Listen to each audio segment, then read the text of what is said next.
Hello, नमस्कार। Mind matrix academy के platform पर आपका स्वागत है। माइंड मैट्रिक्स एकेडमी में जो आप सब रिवीजन कर रहे थे, किसका? बिहेवियर सब्जेक्ट का।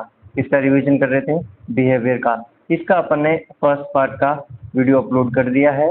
अब सेकंड पार्ट का वीडियो अपलोड कर रहे हैं, जहाँ आपको रिवीजन में आसानी होगी और आपको शॉर्ट नोट्स भी अवेलेबल हो जाएंगे। इसी पीडीएफ को मैं आपको टेलीग्राम चैनल पर अवेलेबल करवा दूंगा। बाकी माइंड मैट्रिक्स एकेडमी के इस यूट्यूब चैनल को सब्सक्राइब कर लें और अपने दोस्तों के साथ भी साझा करें। तो अपने पढ़ाई की सीरीज में अपन ने पढ़ा था कि सबसे पहले अपन ने पढ़ी बुद्धि। जब बुद्धि पढ़ा, बुद्धि के बाद अब जो नंबर आता है वो आता है बुद्धि पढ़ी। इसके बाद अपन ने शायद व्यक्तित्व भी पढ़ लिया था, व्यक्तित्व वाला टॉपिक भी पढ़ लिया था। ये दोनों टॉपिक तो अपने कंप्लीट हो चुके थे। इसके बाद अब जो आज पढ़ेंगे वो पढ़ेंगे अधिगम पढ़ेंगे अपन। अधिगम के बाद स्मृति पढ़ेंगे, स्मृति विस्मृति दोनों टॉपिक पढ़ेंगे। अंत में अपन जो पढ़ेंगे वो तनाव पढ़ेंगे, तनाव का फिर प्रबंधन पढ़ेंगे, ठीक है। फिर स्वास्थ्य वाला थोड़ा सा टॉपिक देख लेंगे।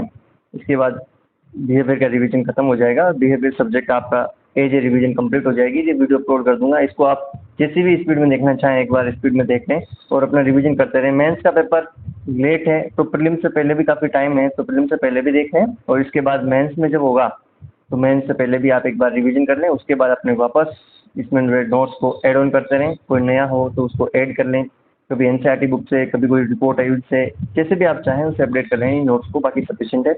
तो शुरू करते हैं, चलो आज के अपन इस टॉपिक को। सबसे पहले शुरू करते हैं अपने इस टॉपिक में अधिगम। साथियों, अधिगम को इंग्लिश में बोलते हैं लर्निंग।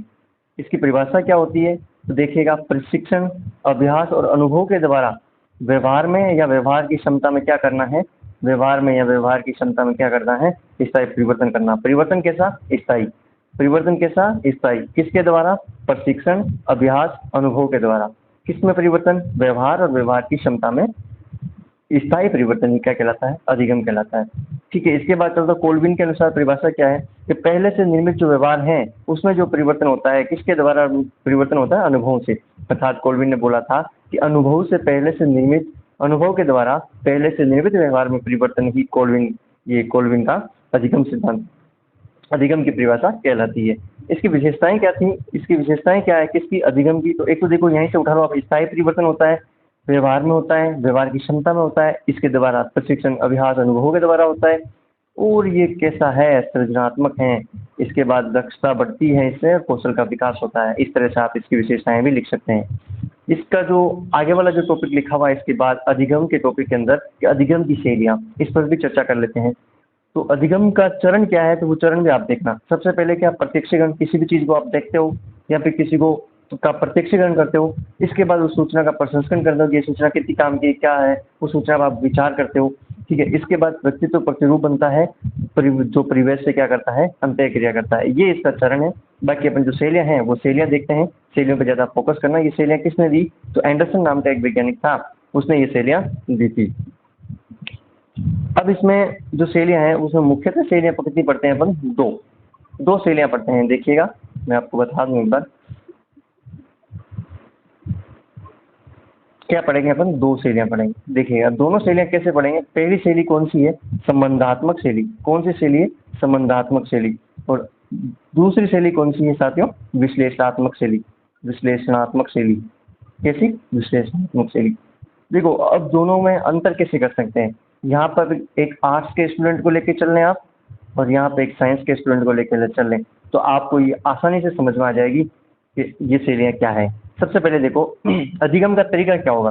तो मुझे बताओ आर्ट्स वालों का अधिगम का तरीका क्या होता है? पढ़ने का, सीखने का तरीका क्या होता है? एक पूरी यूनिट है, उठाया चैप्टर और पढ़ने लग गए, ये मेथड है। लेकिन साइंस वालों को क्या है? तो टॉपिक को इकाइयों में बांट के पढ़ते हैं, ठीक है, इसलिए इकाइयों में विभाजन वाला हो गया। इसके बाद जो होता है, इसके बाद प्रदर्शन। देखो अंतर्ज्ञानात्मक चित्रण करते हैं ये लोग, ठीक है। ये कैसे करते हैं? संरचित, एक व्यवस्थित क्रम में अपना अध्ययन करते हैं, तो इसलिए इनका क्या होता है? संरचित। इसके बाद मानवीय की सामाजिक विषय, तो मैं पता है कि आर्ट्स में क्या होता है? मानवीय और सामाजिक विषय होते हैं, जबकि यहाँ कैसे विषय होते हैं? अचेतन और अव्यक्तिक विषय होते हैं, समझ गए। इसके बाद मौखिक स्मृति अच्छी होती है। ये जैसे हिंदी लिटरेचर पढ़ रहे हैं ना, तो हिंदी लिटरेचर में पूरी पंक्तियों को याद कर लेते हैं, या फिर कोई कोट है ना किसी इतिहासकार का, उसको याद कर लेते हैं। हालांकि इनसे क्या होता है? अमूर्त वस्तुओं पर विचार ज़्यादा करते हैं लोग, मौखिक चीज़ें कम होती हैं इनसे, और विस्तार से अध्ययन करते हैं। कैसा करते हैं? विस्तार से। इस तरह से आप देखेंगे। दूसरा, ये जो अशैक्षणिक गतिविधियां उनमें भाग लेते हैं, चुनाव लड़ना, ये करना, साइंस वाले तो बेचारे शैक्षणिक गतिविधियों में भाग लेते हैं। इसके अलावा प्राधिकारी के विश्वास से प्रभावित, प्राधिकारी के विश्वास रखते हैं, कुलपति पर विश्वास, इन पर विश्वास, जबकि ये अपने अमूर्त चीज़ों में ध्यान देते हैं और अपने काम के प्रति दृढ़ होते हैं। इसके बाद पारंपरिक शैली से ये क्या रखते हैं? द्वंद्व रखते हैं, जबकि कोई द्वंद्व नहीं, पढ़ते गए, पढ़ने से काम है। ठीक है, इस तरह से आप अधिगम को समझ सकते हैं। आगे जो तो आता है अधिगम के बाद जो आता है वो देखिएगा आप, अधिगम के प्रकार देखिएगा। मैं थोड़ा सा जूम इन जूम आउट कर देता हूँ, एक मिनट देखिएगा। अब देखिएगा, सबसे पहले आके आप पढ़ लेते हैं अधिगम के। अब इसमें अधिगम के क्या पढ़ेंगे अपन? प्रकार देखते हैं। किसे प्रकार देखते हैं? अधिगम के प्रकार। देखो, एक तो है एसआर थ्योरी। ये किसने दी थी? मतलब एसआर थ्योरी बोलते हैं, किसको बोलते हैं? लेटेंट लर्निंग को बोलते हैं। और ये किसने दी? टोलमैन ने। किस पर प्रयोग करके दी थी? चूहों पर। ये याद रखना हल्का सा। इसके बाद जो इसके प्रकार में मुख्यतः जो देखेंगे वो देखेंगे, एक तो देखेंगे प्रेक्षणात्मक, दूसरा संज्ञानात्मक, तीसरा शाब्दिक, और स्किल लर्निंग, और एक है कॉन्सेप्ट लर्निंग। इस तरह से इनके जो प्रकार हैं वो आप देख सकते हैं। और इसमें जो प्रेक्षणात्मक हैं, ये बिंदुरा ने प्रयोग किया था। किस पे किया था? बच्चों पे। इसमें क्या 4 तत्व थे। यदि किसी पे अटेंशन है, उसके बाद मेमोरी, उसका अनुकरण करेगा, उसके बाद मोटिवेट होगा। इस तरह से जो इसके 4 तत्व मिले थे वो ये हैं। इसको ऑब्जर्वेशन लर्निंग बोलते हैं। किसी वस्तु को ऑब्जर्व करके जो सीखता है तो याद नहीं रखते। ऑब्जर्व, तो इस पे फोकस किस पे पड़ रहा है? ज़्यादा प्रेशर किस पे पड़ रहा है? जो बोलते हैं तब किस वर्ड पे जोर पड़ रहा है? तो ऑब्जर्व, तो बै पे पड़ रहा है ना, बै पे। बै से बिंदुरा, किस पे? बच्चों पे। ठीक है ना? ऐसे याद करेगा। अब देखो, ये है कोग्निटिव लर्निंग। कौन सा लर्निंग है? Cognitive learning. कोग्निटिव लर्निंग कैसे देखते हैं? देखिएगा, मैं बताता हूँ आपको। कोग्निटिव लर्निंग, कौन सा लर्निंग? कोग्निटिव। बताओ, कोग्निटिव लर्निंग पढ़ रहे हैं। कोग्निटिव, को से, कोग्निटिव को से, कोहलर, सी से चिंपांजी। याद रख लोगे? ठीक है। किस पर प्रयोग किया था? केले वाले पे प्रयोग किया था। ठीक है। इसके बाद जो है लेटेंट लर्निंग चूहों पे किया था। सूझबूझ की सीख का सिद्धांत किसने दिया था? टोलमैन ने दिया था। लेटेंट, इसमें किस जोर पड़ रहा है? टैप है। टैप पे जोर पड़ रहा है, टी पे। इसका मतलब टोलमैन याद रखना। ठीक है। बाकी ये कुछ इम्पोर्टेंट है नहीं। और इसके बाद अनुबंध, ये है नहीं सिलेबस में, लेकिन मैंने किया था ताकि मैं लिखने में काम आ सके आसानी से। तो वही है कि जो सीखना है उसको सरल तरीके से किस तरह से सीखा जा सकता है, उसको क्या बोलते हैं? अनुबंध बोलते हैं। इसके प्रकार भी 2 थे, एक क्लासिकल कंडीशनिंग और एक है ऑपरेंट लर्निंग, ऑपरेंट कंडीशनिंग। देखो, क्लासिकल किसने दिया? पावलोव ने दिया। कुत्ता और घंटी भोजन वाली जो प्रक्रिया है वो है। और उस स्टोरी को आपको पता होगा, तो जब आपने रिविजन पता होगा तब आप एक बार देख लेगा। और अनुक्रिया अनैच्छिक होती है। यहाँ पर अनुक्रिया कैसी? अनैच्छिक होती है। और पूर्वाग्रह उद्दीपक सहचर्य निर्माण महत्वपूर्ण है, तो प्राणी निष्क्रिय होता है। हाँ, कुत्ता वाली मैं आपको बता देता हूँ। जैसे एक कुत्ता है और उसको जैसे डेली घंटी बजती है और भोजन देते हैं, घंटी बजती है और भोजन देते हैं। कि इस तरह से रेगुलर कुछ दिन करते हैं, तो उसके बाद अगले दिन वापस एक बार जब सिर्फ घंटी बजाते हैं तो वो भोजन के लिए ऑटोमेटिक लार स्रावित करता है। इस तरह की जो घटनाएं हैं ना, ये अनैच्छिक क्रियाएं हैं। क्योंकि वो हमेशा हो रही ना, तो वो अनैच्छिक क्रिया होगी, जो हमेशा करता आ रहा है। इसके बाद क्या? पूर्वाग्रह उद्दीपक सहचर्य निर्माण मतलब प्राणी निष्क्रिय होता है। इसमें प्राणी क्या होता है? निष्क्रिय हो गई प्राणी की अनैच्छिक क्रिया है तो। ठीक है। अब उसके बाद आता है ऑपरेंट, ऑपरेंट कंडीशनिंग। ये किसने दिया? थॉर्नडाइक ने। किस पर प्रयोग किया था? बिल्ली पे। प्रभाव का नियम भी बोलते हैं। ऐच्छिक परिणाम महत्वपूर्ण, और इसमें क्या है? सक्रिय। ठीक है। अब इसमें देखते हैं अधिगम जो था ना, अधिगम पे अपन ने क्या देखा?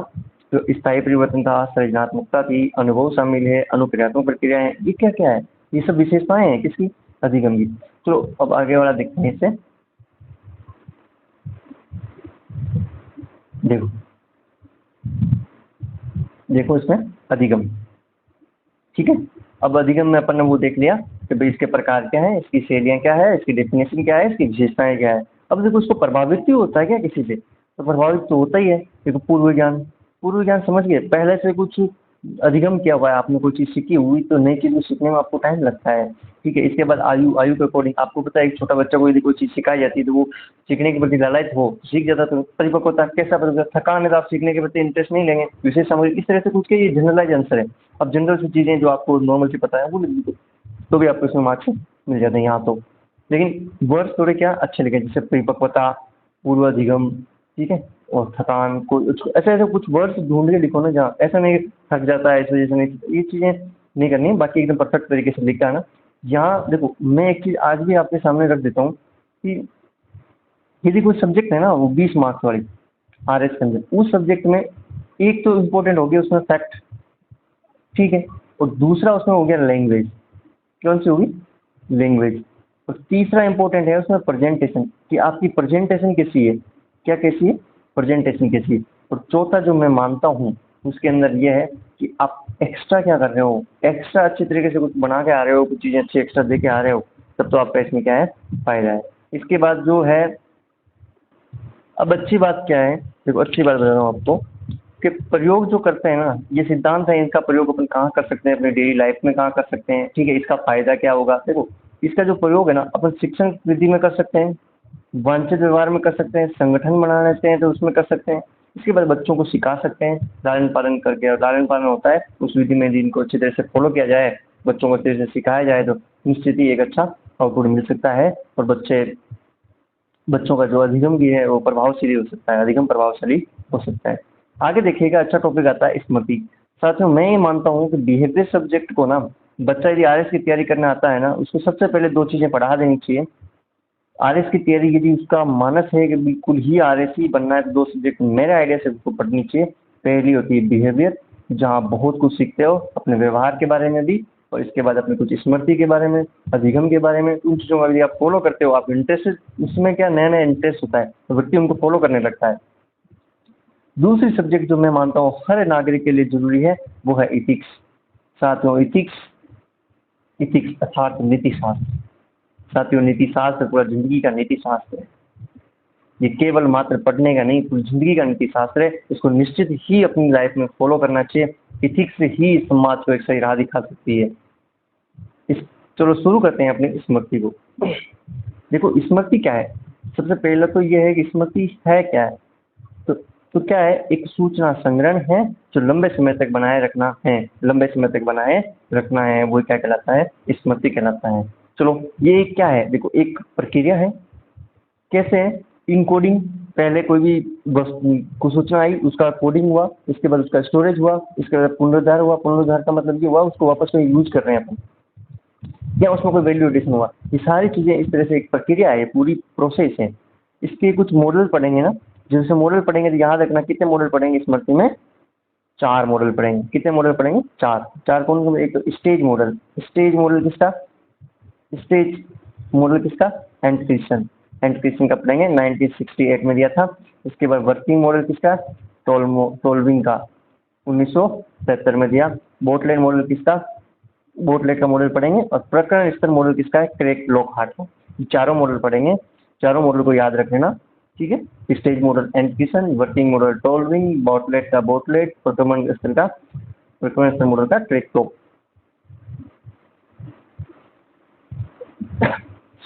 इसको थोड़ा सा जूम करता हूँ एक मिनट। हाँ देखो, कई बार ऐसा होता है, ये पूछ लिया जाता है कि जो अधिगम की शैलियाँ हैं उसमें कोल्ब की शैलियाँ कौन सी, उसकी कोल्ब किसकी पूछ लेते हैं, कोल्ब की। देखो अनुभव करना, देखना, चिंतन करना, करना और सोचना, करना और महसूस करना, ये इसी तरह से लिखे हुए हैं चारों प्रकार। तो इनको याद करना है। याद कैसे रखेंगे आप, कि जो मैंने डायग्राम बनाया ना ये वाला, ये चिंतन करना इधर लिख दिया आपने, देखना इधर लिख दिया आपने, ठीक है, देखना इधर लिख दिया आपने। इसके बाद करना इधर लिख दिया आपने, इसके बाद अनुभव इधर लिख दिया। क्या लिख दिया आपने, अनुभव, ठीक। अब देखो सबसे पहली बात है अनुभव करना और देखना, 1 नंबर इसको ले लिया। फिर दूसरा है देखना और चिंतन करना, 2 नंबर किसको ले लिया, इसको। तीसरा देखो करना और सोचना, सोचने का मतलब वही हो गया चिंतन करना। फिर इसके बाद एक और बचा करना और महसूस करना, महसूस करना या उसको अनुभव करना, एक चीज ये। तो ये मॉडल हो गए। देखो मॉडल कैसे याद रखोगे, एक प्लस वाला साइन बनाया आपने, ये चीजें लिख दी, एक इधर से लेना, एक इधर से लेना, एक ये एक है, चारों हो गए, इस तरह से याद रख लेना, ठीक है। आगे चलते हैं, अगला जो देखते हैं इसमें अपन देखते हैं, अब ये सारे मॉडल देखते हैं ना, क्या देखेंगे, मॉडल देखते हैं, देखिएगा।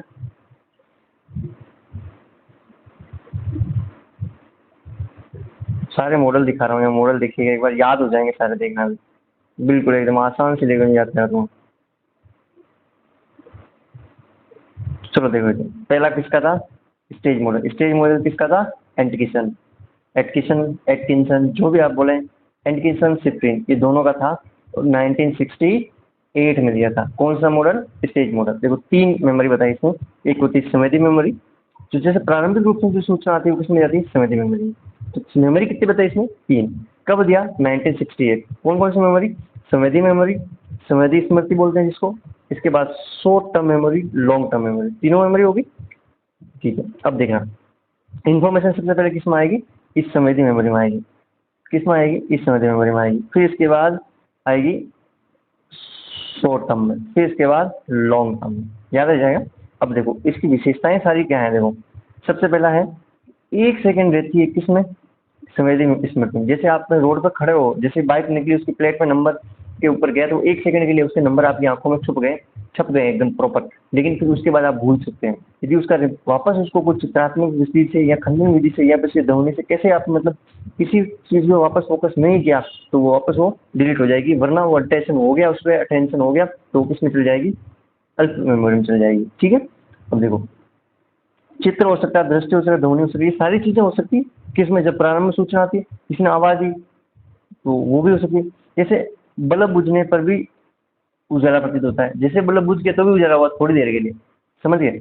अब देखना, उस पर टेंशन दिया, किस में गया? शॉर्ट टर्म मेमोरी में चली गई। वहां पर कितने सेकंड रहेगी? 30 सेकंड। 30 सेकंड रहेगी।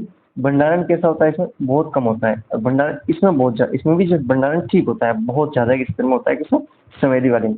ठीक है, शॉर्ट टर्म में कितना होता है? भंडारण कम होता है। अब देखिएगा, यदि शॉर्ट टर्म में अनुकरण करते रहे किसी डाटा का, अभ्यास करते हैं, खंडन विधि से उसका उपयोग करते हैं, ये तीनों है ना, इनको बोलते हैं नियंत्रण प्रक्रियाएं, कि उस डाटा जो आ गया उसको नियंत्रण रख पा रहे हैं कि नहीं रख पा रहे हैं। ये नियंत्रण रख पाते हैं तो वो किस में चल जाएगा?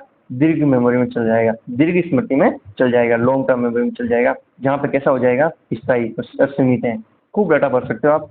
बाकी इसका जीवन काल जो होता है, जीवन पर्यंत आप इसमें डाटा रख सकते हो। ठीक है, इस तरह से आपने ये टॉपिक पढ़ा। अब देखो ये जो सब है ना, इन सब में नियंत्रण क्रियाएं, पहले आपने चयन किया, फिर उसका पुनर्अभ्यास किया, फिर विस्तारपूर्वक अभ्यास किया, ये सारी चीजें किसमें? अटेंशन के लिए। ये एक मेमोरी से दूसरी मेमोरी में ट्रांसफर करती है। इसके बाद वर्किंग मॉडल किसका? देखो साथ में वर्किंग मॉडल किसका था? वर्किंग मॉडल किसका था? टोल्विंग का, 1973 में दिया। लॉन्ग टर्म मेमोरी को इसने क्या किया गया? 2 भागों में डिवाइड किया, एक घोषणात्मक हो गई, दूसरा प्रक्रियात्मक। देखो घोषणात्मक में क्या होगा? कोई फैक्ट होगा, जैसे कि 26 जनवरी 1950 को भारतीय संविधान लागू हुआ, अर्थात वो एक फैक्ट है। इसके बाद कोई डाटा हो सकता है, इसके बाद कोई इवेंट्स हो सकता है। लेकिन इसी को भी घोषणात्मक मेमोरी है, इसको भी अलग अलग भागों में बांट सकता है। एक होता है व्यक्तिपरक, एक होता है अर्थी। अर्थी का मतलब जो साइंटिफिक रूप से फिक्स है, ठीक है वो। लेकिन घटनात्मक परक से, जैसे आपने फर्स्ट टाइम यदि आपने कहीं गए हो तो वो याद रहेगा आपको। ठीक है, व्यक्तिगत अनुभव है आप, घटना परक में कोई घटना की वजह से याद रह जाएगा आपको। ठीक है, इसके बाद बोटलेट मॉडल में ये पूर्वाग्रह, इसमें पूर्वाग्रह और स्वयं अनुभव की आवश्यकता होती है कि इसके अनुसार ये अपन क्या होता है? परिवर्तन होता है इसमें मेमोरी में। इसके बाद स्कीमा क्या है? ये कभी कभी पूछ लेते हैं स्कीमा। तो स्कीमा क्या? देख लो, स्कीमा में देख लो कि एकत्रित ज्ञान का कुछ हिस्सा प्रस्तुत करना, मानसिक सूचना नेटवर्क पूर्वाग्रहों से प्रभावित हैं। ठीक है, तो अब इसके बाद चलते हैं क्रेग लोहार्ड प्रकरण मॉडल। देखो प्रकरण मॉडल को जब देखते हैं ना, तो 3 चीजें देखो, एक तो उथला, एक मध्य और गहन। यदि गहन अध्ययन करोगे तो आपके पास डाटा की जो स्थायित्व है वो बढ़ जाएगा, और मध्य स्थिति का जो संख्यात्मक रूप से और भौतिक स्वरूप से थोड़ा बहुत पता रह जाएगा यदि उथला होता है। तो वही है, किसी भी चीज को आप पढ़ते हो ना, तो या तो उसको टॉपिक पे बड़ा डीपली पढ़ो तो आपको क्या याद रह जाएगा। ठीक है, अब इसके अलावा जो स्मृति बढ़ाई कैसे जा सकती है, यह टॉपिक साथियों तुम्हारे लिए तो बहुत ही इंपॉर्टेंट है। कॉम्पिटिटिव एग्जाम की तैयारी कर रहे हो तब इसको पढ़ लेना चाहिए। ये जो सार है ना, ये पूरा एक सार है आपकी पढ़ाई। देखो खंडनीय विधि तोड़ तोड़ के बोलो। आपने मोबाइल नंबर हमेशा ऐसे याद किया होगा ना, 957102 है, तो आप ऐसे याद करें 957102, ऐसे याद हो गया हो जी।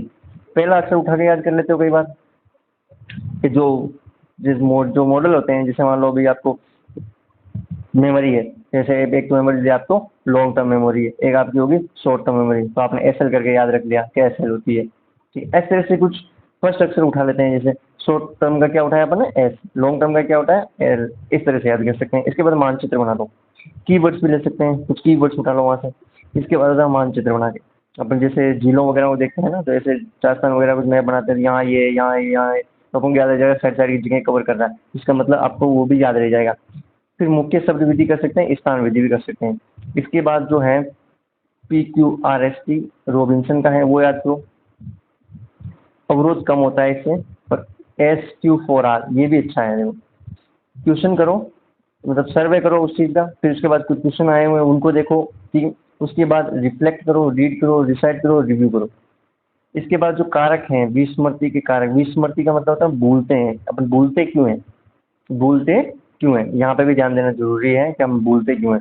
सबसे पहले देखो इसके कुछ सिद्धांत हैं, एक एबिंगहास का सिद्धांत है, उसकी पालना नहीं करते हैं, इस वजह से भी अपन क्या करते हैं, भूलते हैं। दूसरा अवरोध होता है, अग्रोमुखी अवरोध और पृष्ठोमुखी अवरोध होता है, ठीक है। अब पहले की कुछ चीजें याद होती है, उसके कारण नई चीजें नहीं सीख पाते हैं, कभी पिछली चीजें याद, नई चीजें याद हो जाती है, उसके कारण पिछली चीजों को वापस याद नहीं कर पाते हैं। पुनरुद्धार उनका यूज नहीं करते हैं, जब तक अपन दिमाग में कोई भी चीज स्टोर है, डाटा स्टोर है, जब तक उसका यूज नहीं करो तब तक आप भूल जाओगे। वो उसी तरह है जिससे आपने नई कार ला ली, कई सालों तक पड़ी, उसको चलाई नहीं, तो वो निश्चित रूप से उसको कुछ काम मांगेगी, उसके बाद ही चलेगी। तो इस तरह से क्या हमेशा आप यदि उस चीज़ों का यूज करते रह रहे हैं तब तो वो आपके लिए फायदेमंद रहेगी। इसके बाद कूट संकेतन कर लो, किसी कोडिंग के रूप में उसको याद कर लो, संचयन कर लो, अभिप्रेत विस्मरण कर लो, ठीक इस तरह से याद कर सकते हैं। इन चीज़ों में अपन असफल हो जाते हैं, इसी कारण सब चीज़ों को क्या करते हैं, भूल जाते हैं। तो उसका कारण, जो मेन कारण यदि आपको एक सिंगल वर्ड में बोलना पड़ेगा यार विस्मृति का कारण क्या है, तो अभ्यास और उपयोग न करना ही कारण है। इसमें स्मृति सिद्धांत की पालना नहीं करते हैं, इस वजह से मानसिक विकृति हो सकती है, स्वास्थ्य नकारात्मक हो तब भी अपनी चीज़ें भूल जाते हैं, ठीक है। तो इसलिए पहला सुख क्या है, निरोगी काया, तो काया को कैसा रखना, निरोग का रखना है। इसके बाद जो है एक जो अविनाश वक्र पढ़ रहे थे उसको देख लो, कि समय के व्युत्क्रमण अनुपात में धारणा होती है। धारणा का मतलब जो आपके पास जो डाटा स्टोर है, आपने जो समझ रखी, जो डाटा याद है, उस डाटा के बारे में धारणा को रिलेट करके एक बार देखो समय से, कि ये ग्राफ बन रहा है, ठीक है। इस ग्राफ में जो ये लाइन चल रही है, ये लाइन देखो ऐसे चल रही है, इसका मतलब 20 मिनट में आपको ज़्यादा याद था, उसके बाद 1 घंटे बाद कुछ चीज़ें, फिर 8.8 आवर के बाद कुछ चीज़ें, इस तरह से याद रखेंगे। तो विस्मृति कैसी हो रही, बढ़ रही है, स्मृति कैसी हो रही, घट रही है। अधिगम का जो टाइम पीरियड बढ़ता जाता है तो उसके बाद कुछ चीज़ें अपन भूलने लग जाते हैं। इसलिए मैं ये मानता हूँ रिवीजन जब करते हो तो उसका रिवीजन ऐसे एक स्केल बना ले, आज जो चीज़ पढ़ी है उस चीज़ का निश्चित ही आपको एक बार थोड़ी देर बाद फिर पुनः देख लेना चाहिए उस चीज़ को, फिर उसके बाद दूसरे दिन देख लेना चाहिए, उसके बाद फिर 3 दिन में देख लेना चाहिए, उसके बाद वापस 15 दिन में या 7 दिन में, जब आप 7 दिन का टाइम मिल जाए 7 दिन में देख लो, नहीं 15 दिन में जरूर देख लेना चाहिए। ये रिवीजन का मेथड है, आप ध्यान रखें इन चीज़ों का, ठीक है। अब इसके बाद अब मैं कुछ चीज़ें ये होती है ना, जैसे आपको कोई प्रोग्राम चल रहा हो, जैसे आपका मेंटरशिप प्रोग्राम चल रहा है, अब मेंटरशिप प्रोग्राम में आपको क्या हो रहा है, डेली टास्क मिल रहे हैं, क्या मिल रहे हैं, डेली टास्क मिल रहे हैं। तो मैं नए पेज में समझा रहा हूँ आपको इस चीज़ को। तो ये वक्र देख लें, आप देख लिया। अब इसके बाद आगे चलते हैं। देखो देखो ये तो अपन ने पढ़ लिए है ना, तो इसको तो छोड़ो, अब यहाँ मैं समझा देता हूँ। देखो जैसे आपका कोई मेंटरशिप प्रोग्राम चलता है, कौन सा चलता है, मेंटरशिप प्रोग्राम। मेंटरशिप प्रोग्राम चलता है, आपको डेली टास्क देते हैं, ठीक है, डेली टास्क देते हैं। तो उस डेली टास्क में क्या होता है कि जैसे पहले आपका हुआ पेपर, ठीक है, उसके घंटे 1.5 घंटे बाद फिर आपको आंसर की मिल गई, क्या मिल गया आपको, आंसर की मिल गई। फिर उसके बाद आपको दिन में क्या मिल गए, शॉर्ट नोट्स मिल गए, क्या मिल गए, शॉर्ट नोट्स मिल गए। फिर आप कभी दिन में जो 24 और में आपने क्या कर लिया, उसका क्या कर लिया, तभी रिवीजन हो जाए। रिवीजन कैसे हो जाए कि आपका जो ग्रुप डिस्कस हो गया, क्या हो गया, ग्रुप डिस्कस हो गया। तो इससे क्या होता है, तो एबिंगहास का जो वक्र है कि भाई ऐसे 8.8 आवर के बाद चीज़ें कम हो जाती है, ठीक है, चीज़ें कम हो जाती है। कम कितनी हो जाती है, तो सिर्फ और सिर्फ अपने पास कितना स्टोर बता है, 25% डाटा ही अपने पास रह पाता है माइंड में। इसलिए इस चीज़ को फॉलो करो। तो इस चीज़ के फॉलो करने के पीछे पर्पज यही है कि आपकी चीज़ों और धारणाओं में क्या हो जाएगी, धारणाओं में वृद्धि हो जाएगी, जिससे आपके अंदर मेमोरी में डाटा स्टोरेज बढ़ जाएगा और आपकी याददाश्त भी तेज होने लगेगी। आप किसी चीज़ को यदि बार बार रिमेंबर करते हैं तो निश्चित ही रूप से वो चीज़ें आपको याद रह जाती है। अब देखो अभिप्रेरणा पढ़ते हैं। हाँ, अभिप्रेरणा भी एक अपना टॉपिक है, मोटिवेशन। ये टॉपिक भी है अपना मोटिवेशन वाला, ये भी देख लो एक बार। कैसे देखेंगे इसको, आप देखिएगा। सबसे पहले है अभिप्रेरणा। क्या है अभिप्रेरणा, अभिप्रेरणा किससे बनी, मोवर शब्द से बनी। इसका मतलब क्या होता है, आगे बढ़ना। ये कहाँ बढ़ना है, आगे बढ़ना है, ठीक है। देखो अभिप्रेरणा क्या है, प्रश्न आता है अभिप्रेरणा क्या है, तो साथियों अभिप्रेरणा क्या है।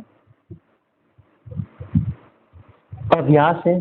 कैसा? एक निरंतर अभ्यास है, किसकी ओर? लक्ष्यों की ओर बढ़ने के लिए, और आंतरिक शक्ति के कारण लक्ष्यों की ओर बढ़ने का एक निरंतर निरंतर अभ्यास ही अभिप्रेरणा कहलाता है। जब आप उसकी डेफिनेशन लिखें तो क्या लिखोगे कि लक्ष्यों की ओर आंतरिक शक्ति के कारण लक्ष्यों की ओर बढ़ने के लिए एक निरंतर अभ्यास ही क्या है? अभिप्रेरणा है। लेकिन गुड के अनुसार गुड है, गुड के अनुसार गुड है क्या है? कार्य आरंभ करना, उस कार्य को बनाए रखना और उस कार्य को नियमित रखना ही क्या कहलाता है? प्रेरणा कहलाता है। ठीक है, अब प्रेरणा साइकिल क्या है? देखो मोटिवेशनल जो साइकिल है उसमें देखो सबसे पहले किसी चीज़ की नीड होगी, फिर आप इनर ड्राइव करेंगे उस चीज़ में, कुछ उद्वेलना आएगी आप में मन में, फिर आप लक्ष्य निर्धारित करेंगे, इसके बाद उसको उपलब्धि कर लेंगे, उसके बाद वापस कहेंगे यार नहीं यार आईएएस डीवाईएसपी तो बन गए हैं, लेकिन यार अपन को क्या बनना है? डीवाईएसपी की इतनी रिस्पेक्ट नहीं है, एसपी की रिस्पेक्ट ज़्यादा है, इसलिए आप वापस कब जाओगे? आपके अंदर नीड आ जाएगी, वापस आप किसका भी पेपर देने लग जाएंगे आप आरपीसी के बाद यूपीएससी का। इस तरह से ये प्रोसेस होता है। अभिप्रेरणा के जो है स्किनर ने क्या बोला था? देखो स्किनर ने बोला था कि अभिप्रेरणा अधिगम का सर्वोत्कृष्ट राजमार्ग है। देखो बताओ सबसे बेस्ट हाईवे कौन सा है बताओ? किसका? लर्निंग का। लर्निंग का सबसे बेस्ट हाईवे कौन सा है? तो इसने बोला था आप मोटिवेशन ही लर्निंग का सबसे बेस्ट हाईवे है। समझ में आ गया? इस तरह से कुछ चीज़ें याद रख लेना। इसके बाद जो चलते हैं अभिप्रेरणा के प्रकार, किस पे चलते हैं साथियों? अभिप्रेरणा के प्रकार। देखो आवश्यकता के आधार पर हो सकता है, स्रोत के आधार पर हो सकता है, उपागम के आधार पर। उपागम के आधार पर वो पॉजिटिव नेगेटिव हो सकता है, लेकिन नेगेटिव आपका जो कार्य, पॉजिटिव जो आपका है ये आपकी कार्य क्षमता को बढ़ा देगा, और इसके बाद नेगेटिव आपकी कार्य क्षमता को बढ़ा देगा। आंतरिक स्रोत वही है, अपने गोल को इमोशन के जाड़ लो, तोड़ लो। नहीं यार मेरे पापा को ऑफिस में गए थे उस दिन काम नहीं हुआ, अपन को डीवाईएसपी बनना है, अपन काम कराएं, अपन एसडीएम बनना है, तब तो एसडीएम बनना ही पड़ेगा। इस तरह से लोग परेशान होते हैं, इस तरह से आपके इमोशनल जुड़ गए हैं किसके साथ? गोल के साथ। फिर बाह्य हो सकता है कुछ चीज़ें। इसके बाद चलते हैं जैविक पे। जैविक नीड कैसे? भूख प्यास, ये जैविक नीड है, लेकिन आजकल ना आवश्यकता जो मोटिवेशन है ना वो यदि है तो वो इन चीज़ों की बजाय ये तो आवश्यकताएं पूरी हो रही है, लेकिन इन चीज़ों पर ज़्यादा है। ये देने का मनोविश्लेषण शक्ति, पावर चाहिए किसी को रिलेशन बनाना है, आजकल तो यही है। ठीक है, किसी को उपलब्धि और जिज्ञासा, बच्चों में जिज्ञासा पैदा होती है, इस वजह से भी क्या होता है? अभिप्रेरणा इस प्रकार की हो सकती है। इसके बाद जो आंतरिक अभिप्रेरणा, बाह्य अभिप्रेरणा देखें। बाह्य कौन सी? पुरस्कार प्राप्त करना, खतरा है। ठीक है, किसी चीज़ से खतरा है तो वो भी कैसे? खतरा है लेकिन क्या है? नेगेटिव है। पॉजिटिव कौन सी है? इच्छा और पुरस्कार। पुरस्कार प्राप्त करना कैसी है? बाह्य है। पुरस्कार प्राप्त करने के लिए व्यक्ति क्या मोटिवेटेड हो सकता है ना, बस। तो अभिप्रेरणा को मैं यदि फॉर्मूले में बताऊँ, इस तरह से आप लिख के आएंगे तो फायदा मिलता है। इस तरह से आप प्रेजेंटेशन करते हो कि अभिप्रेरणा बराबर आवश्यकता प्लस अंतर्नाद प्लस उद्दीपन। उद्दीपन कैसा है? पॉजिटिव नेगेटिव हो सकता है। व्यक्ति किसी को प्राप्त करना चाहता है, किसी व्यक्ति को प्राप्त करना नहीं चाहता है, कि दंडी के अपन को पनिशमेंट मिलेगा, इस वजह से अपन को ये काम करना है, वरना काम नहीं किया तो पनिशमेंट मिलेगा। तो ये कैसी है? प्रेरणा आई ना, ये भी यहाँ पर भी तो प्रेरणा है उस काम को करने की। इसके बाद चलते हैं प्रकार। इसके प्रकार मोटिवेशन आंतरिक, बाह्य, उपरले, जैविक, मनोविज्ञान। ठीक है, इसके बाद चलते हैं अपन अभिप्रेरणा आकलन। देखिएगा देखिएगा एक बार पीडीएफ किसी को कम दिखती है इसलिए मैं इसको बार बार जूम कर रहा हूँ। देखिए ना, अभिप्रेरणा आकलन क्या है? अभिप्रेरणा आकलन देखिएगा किस तरह से अभिप्रेरणा को आकलन किया जा सकता है। क्रियात्मक विधि से, चयन विधि से, अवरोध विधि से, और एक कैसे? अन्य विधि से। अन्य विधि से हमेशा लिख के आनी है, तो इनको विधि तो और होगी। प्रयास, व्यक्ति का अच्छा प्रयास है, व्यक्ति अच्छा प्रयास कर रहा, लगातार मेहनत कर रहा है, इसका मतलब इसमें मोटिवेशन है, उसका काम अच्छा है, उसका मोटिवेशन अच्छा है। दूसरा, उसका लक्ष्य यूपीएससी आरपीएससी जैसा बड़ी बड़ी वैकेंसियों के लिए बैठा है वो आदमी, तो निश्चित ही रूप से उसमें मोटिवेशन है। साथियों मोटिवेशन है अच्छी बात, लेकिन सेल्फ मोटिवेशन हो वो और बेहतर बात है। इसके बाद अवरोध विधि, उसके सामने कई रुकावट है, कई परिस्थितियां हैं, विकट परिस्थितियों में भी यदि व्यक्ति अपने लक्ष्यों को लेकर चल रहा है तो उसमें भी मोटिवेशन उसके अनुकूल है। इसके बाद होता है व्यवहार परक प्रेक्षण विधि, सेल्फ रिपोर्ट। ठीक है, परिस्थितिजन्य प्रश्न, घटना परीक्षण, इस तरह से भी कुछ प्रकार आकलन किया जा सकता है। बाकी जो है प्रतिबल और प्रबंधन देखते हैं। प्रतिबल का मतलब हो गया तनाव देखते हैं, और तनाव का क्या करते हैं? प्रबंधन करते हैं। तनाव का क्या करते हैं? मैनेजमेंट करते हैं। तनाव क्या है? प्रक्रिया भी है। ठीक है, अब प्रक्रिया है तो कैसे है? प्रतिक्रियावादी प्रक्रिया है। उत्पत्ति का कारक क्या है? तो कठिन परिस्थितियों और चुनौतीपूर्ण स्थिति का कारण प्रभावित क्या होता है? मन, वती, शरीर, संयोग, संवेगात्मक और व्यवहार पक्ष प्रभावित होते हैं। तो क्या है? प्रतिबल एक प्रतिक्रिया है जो कठिन परिस्थिति और चुनौतीपूर्ण परिस्थितियों के कारण उत्पन्न होती है तथा मन, शरीर, संवेगात्मक और व्यवहार पक्ष को प्रभावित करती है, प्रतिबल कहलाता है। समझ में आ गया? इस तरह से परिभाषाएं बना सकते हैं आप, विशेषताएं भी लिख सकते हैं। विद्युत की भांति आवेग होता है, ऊर्जा प्रदान करते हैं, मानव उद्वेलना होती है, निष्पादन बढ़ता है। ठीक है, आप अधिक दबाव करेंगे तो निष्पादन कैसा हो जाएगा? घट जाएगा। यदि किसी पर अधिक प्रेशर करते हैं तो डिमोटिवेट हो जाएगा और निष्पादन उसका गिर जाएगा। देखिएगा, एक होता है प्रकार, और प्रकार है किसके? तनाव के। किसने दिए थे? सेले ने दिए थे। सेले तनाव को, सेले याद रख लोगे, सेले से तनाव को, सेले तो तनाव का संबंध किससे है? सेले से। क्या दिया इसने? प्रकार दिया। ठीक है, कितने प्रकार दिए साथियों? 2 प्रकार दिया, एक तो यूज स्ट्रेस, एक होता है डिस्ट्रेस। डिस्ट्रेस देख के आपको नेगेटिव फील आ रहा होगा, तो ये कैसा है? हानिकारक है, निष्पादन को घटा देता है, ये नेगेटिव है। समझ गए? ठीक है, प्रकृति कैसी है? अवांछित, कोई व्यक्ति चाहता नहीं मेरे नेगेटिव तनाव आए। प्रभाव तनाव दीर्घकाल तक रहती है, जैसे अभिभावक का तलाक हो जाता है तो बच्चे में तनाव में चला जाता है बच्चा। इस तरह की कुछ उदाहरण दे सकते हैं। देखो, उदाहरण देने का पर्पज क्या हो, जैसे आपका कोई टॉपिक है ना, उस टॉपिक पर आपका कोई क्वेश्चन है ना, तो आप क्या ऐड कर सकते हैं? देखो, सबसे पहले आप ऐड कर सकते हैं वहाँ पे, वहाँ का एग्जाम्पल दे दो।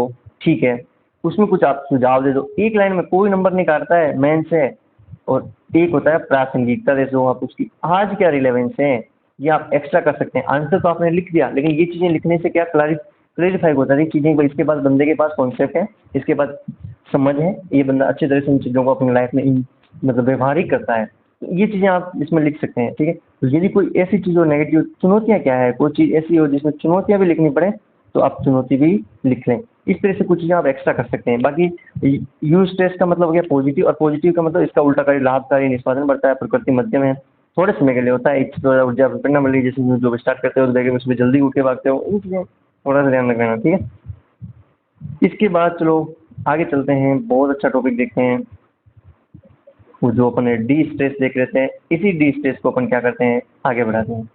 डी स्ट्रेस को 2 भागों में डिवाइड किया, एक एक्यूट स्ट्रेस और एक क्रोनिक स्ट्रेस। घटनापरक तनाव अल्पकालिक होता है, जैसे बाइक का टायर पंचर हो गया तब आपके पास जो तनाव होता है वो ये है, तो नेगेटिव बस। क्रोनिक तनाव साथियों, ये तनाव ना काफ़ी स्टूडेंट फेस करते हैं, दीर्घकालीन समस्या है। समस्या किस वजह से? वित्तीय समस्या होती है। इस वित्तीय समस्या के कारण मैं एक चीज़ हमेशा कहता हूँ मेरे साथियों से कि दोस्तों, गरीब है ना, वो गरीबी से नहीं मरता है कि उसको खाने का नहीं मिल रहा है, उसको पैसे नहीं मिल रहे, वो उससे नहीं मरता है, वो सिर्फ इस चीज़ से मरता है आदमी कि उसके पास मैनेजमेंट नहीं हो पाता है। किसका मैनेजमेंट नहीं हो पाता है? पैसों का।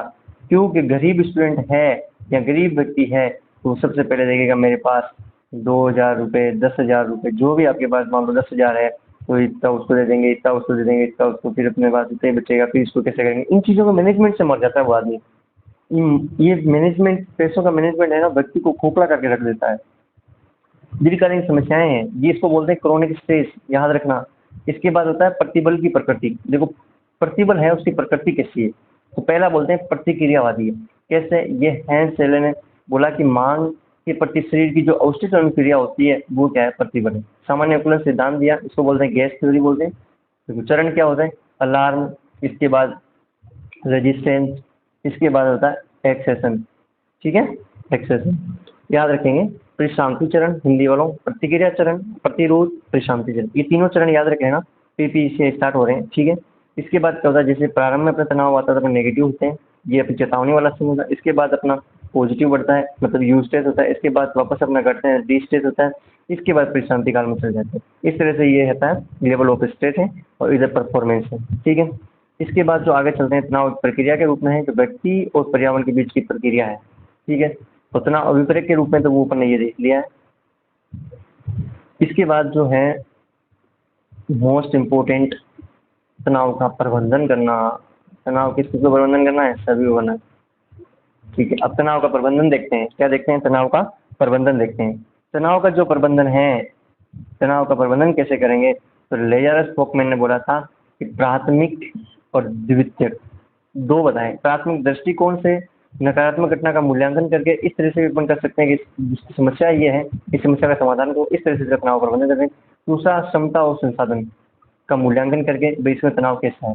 यदि संसाधन अपर्याप्त हैं तब समस्या केंद्रित होगी, समस्या कौन सी है, इसके अंदर संवेग कौन से हैं।